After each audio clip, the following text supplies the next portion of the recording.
Hello friends, எல்லாருக்கும் வணக்கம். என்னதான் நம்ம வளைச்சி வீக்கெண்டில் சூப்பராக மட்டன் பிரியாணி செஞ்சு போட்டாலும் பாய் வீட்டு கல்யாணத்தில் சாப்பிட்ற மாதிரி மட்டன் பிரியாணி இல்லையே அப்படின்னு நம்ம நிறைய டைம் நம்ம நினைப்போம். அதே மாதிரி நம்ம வீட்லேயும் சொல்லுவாங்க. அவங்க மட்டும் எப்படி டேஸ்ட்டாக பண்ணுறாங்க அப்படின்னு நீங்கள் எல்லோரும் நினைக்கிறீங்களா? நான் கூட அப்படி தான் நினச்சேன். ஸோ என்னோடய ஃப்ரெண்டுக்கிட்டேருந்து நான் கற்றுக்கிட்டேன் இந்த பாய் வீட்டு மட்டன் பிரியாணி ரெசிபியை உங்களோட ஷேர் பண்ணலாம் அப்படின்ட்டு இந்த வீக்கெண்ட் ஸ்பெஷல் பாய் வீட்டு மட்டன் பிரியாணி எப்படி குயிக்காக ப்ரெஷர் குக்கரில் ஈஸியாக செய்கிறது அப்படிங்கிறத பார்த்துடலாம் வாங்க. முதல்ல இந்த பிரியாணிக்கு தேவையான வெங்காயம் தக்காளியெல்லாம் நம்ம நறுக்கிக்க போகிறோம். மீடியம் சைஸில் 3 பெரிய வெங்காயம், அதோட 2 தக்காளி எடுத்திருக்கேன். இப்போ தான் நம்ம நறுக்கிடலாம்.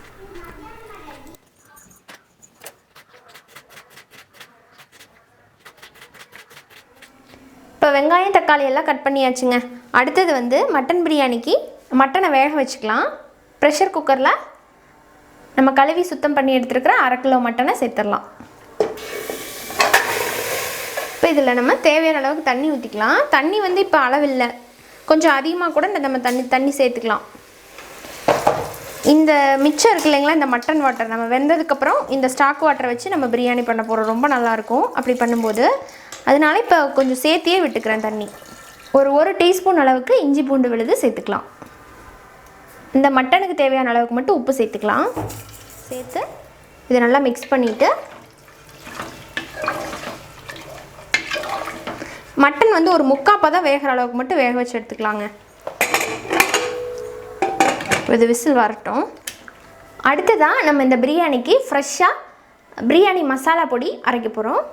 நான் எடுத்துருக்கிற இந்த 4 பொருளை வச்சு தான் நம்ம இந்த பிரியாணி மசாலா அரைக்க போகிறோங்க. இதுதான் பாய் வீட்டு பிரியாணியோட சீக்ரெட். என்னென்னு பார்த்தீங்கன்னா பட்டை ஒரு 2 இன்ச்சு அளவு, அதை விட கொஞ்சம் அதிகமாகவே இருக்குது, அதை எடுத்திருக்கேன். அப்புறமா ஒரு 5-6 போல் ஏலக்காய், ஒரு 10 கிராம்பு, 1 டீஸ்பூன் கசகசா. இப்போ இதில் சேர்த்து நான் இந்த பிரியாணிக்கு அளவாக மட்டும் அரைக்கிறதுனால இப்போ கொஞ்சமாக சேர்த்துருக்குறேன். இது கொஞ்சம் அந்த ட்ரை ரோஸ்ட் பண்ணிக்கலாம். நல்லா சூடாக இது கொஞ்சம் நல்லா ட்ரை ரோஸ்ட் ஆகி நல்லா மணம் வரும் இல்லைங்களா, அது வரைக்கும் இருக்கட்டும். இப்போ எல்லா பொருளுமே நல்லா வறுபட்டுருச்சு. இப்போ அது ஒரு மிக்ஸி ஜாரில் மாற்றிட்டு நம்ம பொடி பண்ணி எடுத்துக்கலாம். இப்போ ப்ரெஷர் ரிலீஸ் ஆகிடுச்சு. மட்டன் பீசஸ் எல்லாம் நல்லா வெந்துருச்சு. இப்போ இந்த மட்டன்லேருந்து நம்ம இந்த ஸ்டாக்கை மட்டும் தனியாக பிரித்து எடுத்து வச்சிடலாம். அடுத்ததான் நம்ம இப்போ பிரியாணி செய்ய ஆரம்பிச்சிடலாம். அதுக்கு ஒரு ப்ரெஷர் குக்கரில் 25 மில்லி நெய் சேர்த்ததுக்கப்புறமா ஒரு 75 மில்லி எண்ணெய் சேர்த்துக்கலாம், ஆயில். இப்போ சூடானதுக்கப்புறமா சின்னதாக ஒரு பிரியாணி இலை, ஒரு அனாசிப்பூ, சின்னதாக ஒரு பட்டை துண்டு அதையும் சேர்த்துடலாம். இதோடவே 2-3 கிராம்பு, 2 ஏலக்காய் சேர்த்து இது நல்லா பொரிய விடணும். அடுத்ததான் இதில் நம்ம கட் பண்ண வெங்காயத்தை சேர்த்துடலாம். சேர்த்துட்டு இது நல்லா ப்ரௌன் கலர் வர்றது வரைக்கும் வதக்கணும். இப்போ பாருங்கள், வெங்காயம் நல்லா கோல்டன் ப்ரௌன் ஆகிடுச்சு. நல்லா சிம்மில் வச்சு இந்த அளவுக்கு ப்ரௌன் ஆகிற அளவுக்கு விட்டுருங்க, அப்போ தான் நல்லாயிருக்கும் பிரியாணி. இதில் 2 டேபிள் ஸ்பூன் இஞ்சி பூண்டு விழுது சேர்த்துக்கலாம். சேர்த்துட்டு அதையும் நல்லா மிக்ஸ் பண்ணணும். அடுத்துதான் இதோட 2 பச்சை மிளகாய் எடுத்திருக்கேன், இப்படியே முழுசாக சேர்த்துக்கலாம். அப்புறமா இதில் பாதி மட்டும் இப்போ சேர்க்குறேன், கொஞ்சம் கடைசியாக போட்டுக்கலாம். புதினா, கொஞ்சம் மல்லி இலை.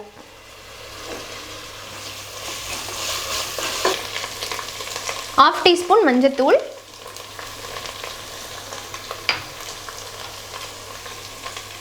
2 டீஸ்பூன் மல்லித்தூள்,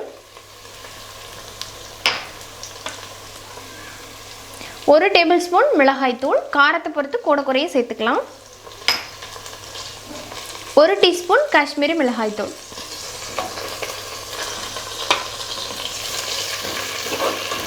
இதை சேர்த்து ஒரு வாட்டி மிக்ஸ் பண்ணிடலாம். அடுத்ததாக இதில் தக்காளி சேர்த்துடலாம். தக்காளி நல்லா மசிஞ்சு வரட்டும். ஸோ இப்போ பாருங்கள், தக்காளி நல்லா மசிஞ்சு சாஃப்ட் ஆகிடுச்சு. ஸோ இந்த அளவுக்கு ஒரு பேஸ்ட் மாதிரி வந்ததுக்கப்புறமா நம்ம இதில் தயிர் சேர்த்துக்கலாம். தயிர் வந்து ஒரு 75 மில்லி எடுத்திருக்கேன். 1 கிலோ நீங்கள் மட்டன் போட்டு பண்ணுறீங்கன்னா 150 மில்லி சேர்க்கணும். இப்போ நான் 1/2 கிலோ போட்டு பண்ணுறதுனால ஒரு 75 மில்லி மட்டும் தயிர் எடுத்திருக்கேன். இப்போ அதை சேர்த்துக்கலாம். தயிர் சேர்க்கும்போது மீட் வந்து நல்லா டெண்டராகவும் கொஞ்சம் புளிப்பாக இருந்தது அப்படின்னா பிரியாணி ரொம்ப டேஸ்ட்டாக இருக்கும். இப்போ தயிர் சேர்த்து நல்லா இந்த மாதிரி மிக்ஸ் பண்ணதுக்கப்புறமா நம்ம இதில் வேக வச்சு எடுத்துருக்கிற மட்டன் பீசஸை சேர்த்துடலாம்.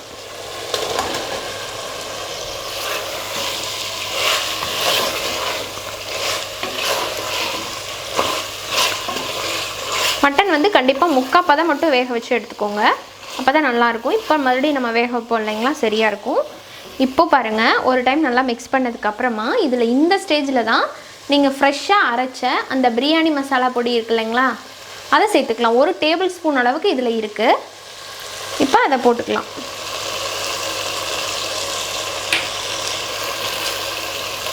சேர்த்துட்டு நல்லா மிக்ஸ் பண்ணுங்கள். அடுத்ததான் நம்ம இதில் தண்ணி சேர்த்துடலாம். தண்ணியோட அளவு பார்த்திங்கன்னா 1 கப் ரைஸுக்கு 1/2 கப் தண்ணி சேர்க்கணும். ப்ரெஷர் குக்கரில் வைக்கிறதுனால 1க்கு 1/2 அப்படிங்கிறதுனால முதல்ல நம்ம அந்த மட்டன்லேருந்து எடுத்து வச்சோம் இல்லைங்களா, மட்டன் ஸ்டாக் வாட்டர், அதை வந்து சேர்த்துட்டு பத்தலைன்னா தண்ணி சேர்த்துக்கலாம். 2 கப் நான் இன்றைக்கி அரிசி எடுத்திருக்கேன், அதனால 3 கப் தண்ணி சேர்க்கணும். நமக்கு இதில் 2 கப் வந்திருக்கு. ஸோ 1 கப் தண்ணி நம்ம எக்ஸ்ட்ரா சேர்த்தணும். டோட்டலாக இப்போது 3வது கப்பு ஊற்ற போகிறேன். ஊற்றியாச்சு. இப்போ இதையே ஒரு டைம் மிக்ஸ் பண்ணிக்கலாம். இப்போ லைட்டாக கொதி வரட்டும், அப்புறமா நம்ம அரிசி போட்டுக்கலாம். இப்போ தண்ணி வந்து நல்லா கொதிக்க ஆரம்பிச்சிருச்சு. அடுத்ததான் நம்ம இதில் அரிசி சேர்த்துக்கலாம். அரிசி வந்து 2 கப் பாஸ்மதி ரைஸ் எடுத்திருக்கேன், 400 கிராம். மட்டன் வந்து 500 கிராம் எடுத்திருக்கேன். ஈக்குவல் குவான்டிட்டி போடணும், இல்லாட்டி மட்டனோட அளவு வந்து அதிகமாக இருக்கணும். அப்போ தான் பிரியாணி நல்லாயிருக்கும். இதை வந்து 1/2 மணி நேரம் அளவுக்கு மட்டும் ஊற வைங்க. அதுக்கு மேலே ஊற வச்சிடாதீங்க, குழஞ்சி போயிடும். ஊற வச்சு தண்ணியை நல்லா ட்ரெயின் பண்ணிவிட்டு இப்போ இதில் சேர்த்துடலாம். இப்போ இதை சேர்த்துட்டு நல்லா ஜென்டிலாக மிக்ஸ் பண்ணணும், ரொம்ப போட்டு கலரக்கூடாது. அடுத்ததான் இந்த பிரியாணிக்கு தேவையான அளவுக்கு உப்பு ஆல்ரெடி நம்ம மட்டனில் போட்டு வேக வச்சுருக்கோம். இப்போ கொஞ்சமாக மட்டும் சேர்த்துக்கலாம். 1/2 லெமனோட ஜூஸ்,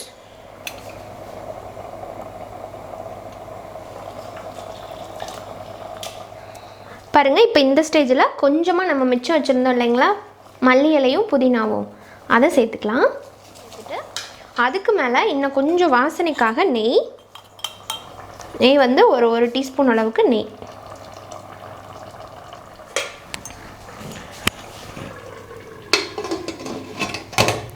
மீடியமில் ஒரு விசில் வைக்கலாம். அப்படி இல்லைன்னா ஒரு 10 நிமிஷம் வச்சுட்டு நம்ம ஆஃப் பண்ணிவிட்டு ப்ரெஷர் ரிலீஸ் ஆனதுக்கப்புறம் பார்க்கலாம். இப்போ ப்ரெஷர் வந்து நல்லா ரிலீஸ் ஆகிடுச்சு. பார்க்கலாம் பிரியாணி எப்படி வந்திருக்குன்னு.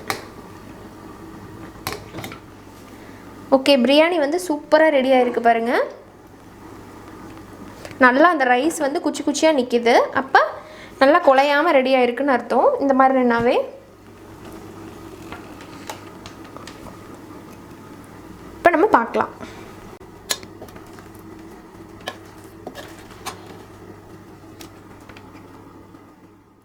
அவ்வளோதாங்க, சுலபமாக இந்த பாய் வீட்டு மட்டன் பிரியாணியை ஈஸியாக நம்ம ப்ரெஷர் குக்கரில் செஞ்சு முடிச்சாச்சு.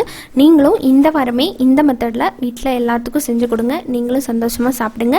மறக்காமல் நம்ம சேனலையும் சப்ஸ்கிரைப் பண்ணிக்கோங்க. உங்களுக்காக அடுத்த வீடியோவாக நான் என்ன அப்லோட் பண்ண போகிறேன் அப்படின்னு பார்த்தீங்கன்னா, பாய் வீட்டில் மட்டன் பிரியாணிக்கு வைக்கிற கத்திரிக்காய் குழம்பு எப்படி வைக்கிறது அப்படிங்கிறதையும் அடுத்த வீடியோவாக நான் போஸ்ட் பண்ணுறேன். அதையும் தொடர்ந்து பார்த்துட்டு உங்களோட சப்போர்ட்டை கொடுங்க. மீண்டும் சந்திக்கலாம். நன்றி, வணக்கம்.